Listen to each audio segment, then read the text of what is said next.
Today is Friday, December 14, 2018. And INFocus starts right now.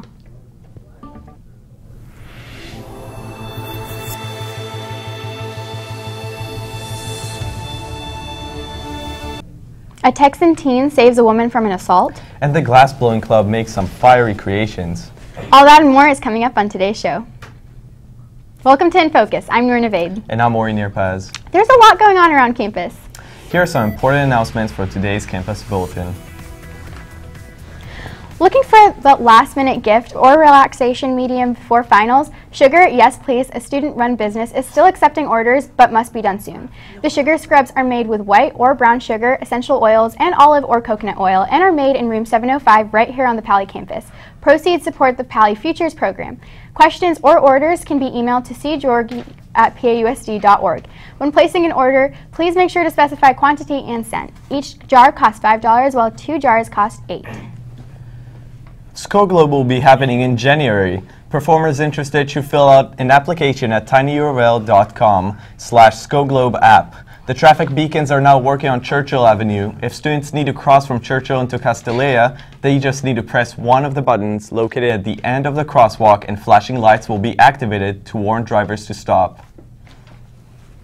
Or, you know, when I was walking to the school the other day, I noticed a couple of trees near the gym. I believe they are part of the tree planting project from Pali Climate Vision. Finn is in the field with more info. Thanks, Noor.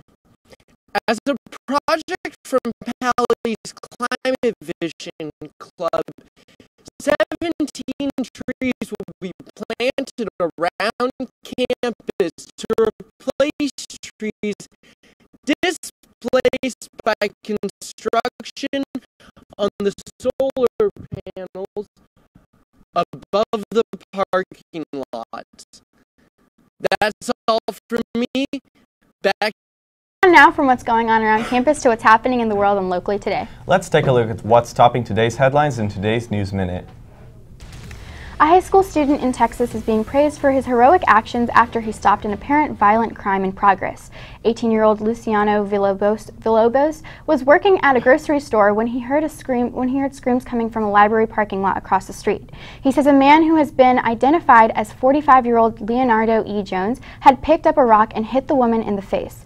Villalobos sprang into action, running to the woman's rescue and subduing the suspect until police arrived.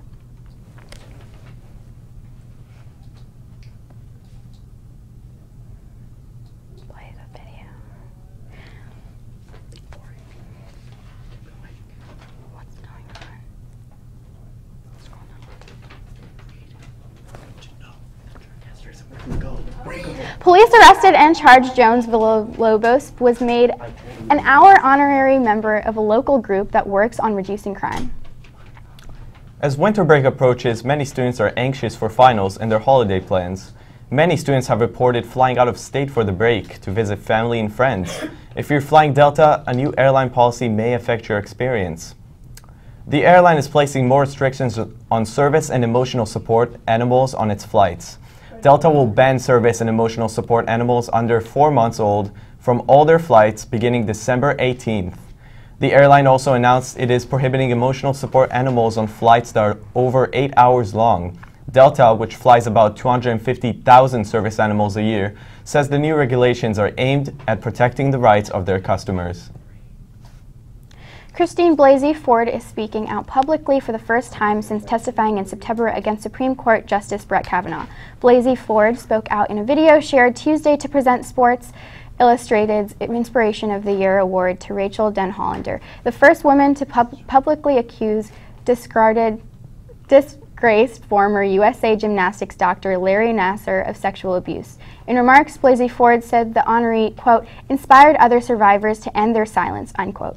As a result of Denhollander's testimony and of more than 150 women and girls, Nassar was sentenced to 40 to 175 years in prison. When students are walking back from Town and Country, they may notice a fenced area around the art building. That fenced area is Pali's glassblowing studio, which is utilized by both art class and Pali's Glassblowing Club. Trey Bishoping went over to the studio and has more about this.